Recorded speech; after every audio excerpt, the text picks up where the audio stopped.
प्रमद बर'आ हा फाननानै जानो जोनोम जायाखै। दासिमबो आङो माहारिनि खोथा सानबाय थायो। बे आंनि राव नङा, प्रमद बर' बिथांनि खुगानि गोदै राव। आरो बिथांनि खुगा होनबाथाय रायजो राजाफ्रा बयबो मिथिखायो बिथांनि खुगानि रावा मा, खामानिया मा।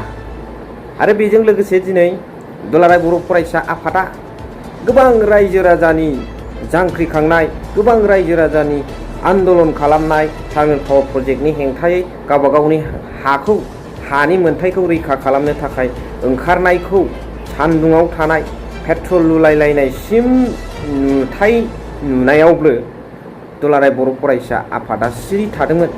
नाथाय दिनैहाय सासे सानै दैदेनगिरि बिथांमोना दुलाराय बर' फरायसा आफादखौ थांखिनानै खोथा बुंनायाव दिनै सिरि मोनखांबाय। बिथांमोननि एगेन्स्टआव गोबां खोथा बुंबाय। नाथाय रायजो राजा बिथांमोना गोबां खस्थ' लानानै गावनि मोन्थायखौ जुजिनायाव आवाज फंसेबो दैखांबोआखै। आरो बिथांमोना बेवहाय थांनानै रायजो राजाजों सावरायनाय नुथायखौबो जों नुनोबो मोनाखै, बाय टेलिफन खोनानोबो मोनाखै। दा नाथाय दिनै सोरबाया बेनि सायाव खोथा बुङोब्ला बा दुलाराय बर' फरायसा आफादखौ एसे एनै थांखिनानै खोथा बुंब्ला बेनि फारसे हले खोथा बुंनो, बेनि फारसे हले खौसे जानो, जमा जानो बिथांमोना गोबां सम दं। दिनैनि भिडिअ'आव बेखौ लानानैबो सावरायगोन।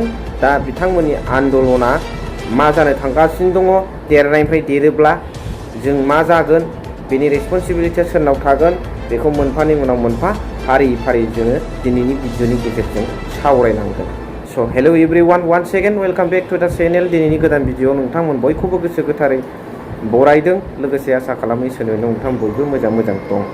खोथाया जाहैबाय, गिबियाव सावरायनांगौ खोथाया जाहैबाय, माखासे दैदेनगिरि बिथांमोना गुदिनिफ्रायनो जागायजेननायनिफ्रायनो दिनैसिमबो पर्बतजरा ओनसोलाव 2 नं फाग्लिजरा ओनसोलावहाय थांनानै रायजो राजाफोरजों आन्दलनाव हेफाजाब होफादों। गाव गावनि मोन्थायखौ, हानि मोन्थायखौ फोथांनानै लाखिनायाव बिथांमोनजों मदद होफादों। नाथाय दिनै मदद होफानायाव दुलाराय बर' फरायसा आफादखौ निउट्रेल आफाद हिसाबै बयबो रायजो राजाफ्राबो लुबैदोंमोन।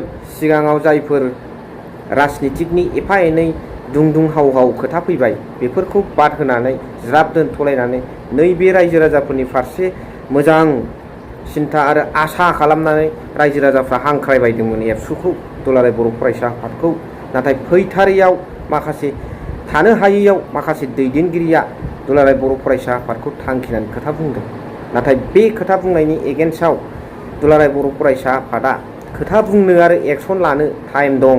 नाथाय बै रायजो राजाफ्रा सान्दुं अखा खाथिनानै थैथाब थांथाब पुलिस मिलिटारिजों जुजिनानै गावनि मोन्थायखौ रैखा खालामनायाव फंसे खोथा बुंफानो बिथांमोना सम गैया। मा सान्दों रायजो राजाफोर? थारैनो दुलाराय बर' फरायसा आफादा हारिखौ लानानै बिथांमोननि सिन्था धाराया मा, आरो दिनै राजनितिखौ लानानै बिथांमोननि सिन्था धाराया मा, आरो बिथांमोननि गेजेरजों ग्रेटार बड' मास्टार रेसआ जाफुंगोन ना जाफुङा? ना माखासे हुरा फैनाय दैदेनगिरिफ्राल' बेबादि मावो? ना आफाद हिसाबै दिनैसिमबो दुलाराय बर' फरायसाखौ बयबो मोजां मोनो, नाथाय फैबाय थानाय समनि दैदेनगिरि बिथांमोनखौ दिनै बर' हारिया दुखु मोनदों नामा? बेफोर गासैबो प्रश्नआ रायजो राजाफोरनियाव, रायजो राजाफ्रानो मिथिगौ। दा बेखायनो रायजो राजाफ्रा बेनि एन्सारखौ हरदो। बेजों लोगोसे प्रमद बर' बिथाङा गावनि खुगाजों बुंनानै लादों, प्रमद बर'आ हा फाननानै जानो जोनोम जायाखै। दिनैसिमबो आङो माहारिनि खोथाखौनो सानबाय थायो होननानै। बेखौ रावबो खुगायाव फेजेननो हाया रायजो राजाफोर। बास्तबता खामानियाव बिथाङा खिन्थु गैया। बे होननाय खोथाया नोंमारगौखा। हा फानाखैब्ला बिथाङा दिनै BTC ओनसोलाव थानाय हाफोरखौ गुबुनारिफ्रा मारै बायबाय थानो मोनखो? बेखौनो लानानै उरखाव गोरा बिथाङाबो मोनसे खोथा बुंदों जे रायजो राजाफ्रा उल्था बुजिदों। हाखौ बायनो हायो, खिन्थु BTCनि अथ'रिटिनि कनसेन्ट नांगौ होननानै। होमब्ला बे कनसेन्टखौ सोर हरनो हायो? BTCनि CMआ सोर? प्रमद बर' बिथाङासो। दा बे बिथाङा कनसेन्ट होनायावथ' बायजोबनो मोनदों गुबुना, ट्राइबेलनि अनगायै गुबुना। दा अब्ला प्रमद बर' बिथाङा ट्राइबेलनि हाखौनो गुबुननो फाननो कनसेन्ट हरनो हायोब्ला पारमिट जुदि हरनो हायोब्ला बिथाङा फाननाय जाहैबाय। बिथाङा पारमिट होआमोनब्लाथ' रावबो बायनोनो खमथायानो गैयामोन।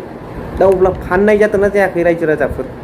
आरो माहारिनि खोथाखौ बिथाङा सानदोंबा दिनै एथ'ग्राब सान्दुं अखा पेट्रल लुलायनाय रायजो राजाफोरनि ओंखारनाय बर' बिमाफोरनि हासिब लानानै ओंखारनाय पुलिस मिलिटारिजों जुजिबायनाय निउस मिडिया पेपारे कागजे जेरावबो नोंथांमोना नुनो मोनदों। आरो प्रमद बर' बिथाङाल' नुवाखै बियो मिन्थिबावा बियो आननन एबाउट दिस एक्सन। आरो बिथाङा माहारिनि खोथा सानदोंबा थांनानै मानो बेखौ समाधान खालामहैयाखै? माहारिनि खोथा सानबाय थायोब्ला दिनै रोजा रोजा रायजो राजाफोरनि हा हुआ मानो लस जानो थांगासिनो दङ बिथांनि सासनाव, बिथांनि गेजेरजों, बिथांनि आखाइजों। बेफोरखौ जुदि माहारिनि खोथाखौ सानदोंबा बिथाङा बेफोरखौ रैखा खालामनांगौ, समाधान खालामना होनांगौ। ना बै जायगायाव थानाय रायजो राजाफ्रा बिटिआरनि नङा नामा? बै रायजो राजाफ्रा बिटिआरनि नङा नामा? ना बै रायजो राजाफ्रा बर' हारि नङा नामा? जायनि थाखाय बिथाङा हेव खालामनानै दिनै खोमा माथुनानै थागासिनो दं। दिनै बेल' नङा, झारखान्डआव जानाय आदानि कम्पानिया झारखान्डआव गायसननानै मा रायजो राजाफोरनि थाखाय नंखाय फाला एग्रिमेन्ट खालामनानै रायजो राजाखौ खस्थ' भुगिहोनांदों। आरो बे कम्पानि गायसननायाव झारखान्डनि जनसाधारन रायजो राजाफ्रा माबायदि थगायजादों।